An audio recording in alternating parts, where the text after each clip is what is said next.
যখন রমাদান আসার আগেই আল্লাহমুখী হওয়ার একটা টেন্ডেন্সি আপনার ভিতরে থাকবে, আপনি রমাদানেও তার থেকে বেশি আর প্রোডাক্টিভলি আরো বেশি আমল করতে পারবেন।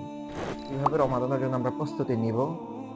প্রথমত আমাদেরকে সুস্থ জীবনযাপন করা উচিত। কেননা আমাদের স্বাস্থ্য যখন ভালো থাকবে, তখন আমাদের ইবাদত করতে ভালো লাগবে, ইবাদতে প্রশান্তি ফিল হবে। এই কারণে আমাদের সুস্থ থাকতে হবে। সেকেন্ডলি যে বিষয় সেটা হচ্ছে আমাদের শাবান মাসকে একটু গুরুত্ব দেওয়া উচিত। শাবান মাস থেকেই কিয়ামুল লাইলে প্র্যাকটিস করতে হবে আমাদেরকে।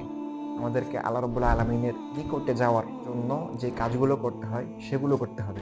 বেশি, বেশি জিকির আজকার করতে হবে। কোরআন তেলাওয়াত করতে হবে। এই কাজগুলোর মাধ্যমে আল্লাহ রাব্বুল আলামিনের নিকটবর্তী হওয়া যায়। আমাদেরকে শাবান মাস থেকেই আল্লাহর নিকটবর্তী হওয়ার একটা টেন্ডেন্সি নিয়ে আমাদেরকে কাজ করতে হবে, আমাদের আমল করতে হবে। ওইভাবে আমাদেরকে আমল করতে হবে। যাতে রমাদানে আমরা আরো প্রোডাক্টিভলি আমরা আমাদের আমলকে আরো বেশি বাড়াতে পারি এবং রমাদানকে কাজে লাগিয়ে আমরা আমাদের গুনাহকে হালকা করতে পারি। আমরা আমাদের গুনাহ বোঝাকে আরো হালকা করতে পারি।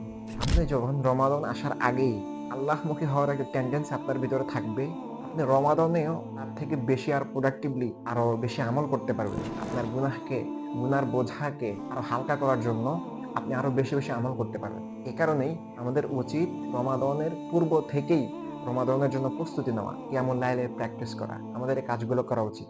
আল্লাহ রাব্বুল আলামিন আমাদের সবাইকে বেশি, বেশি নেক আমল করার তৌফিক দান করুন।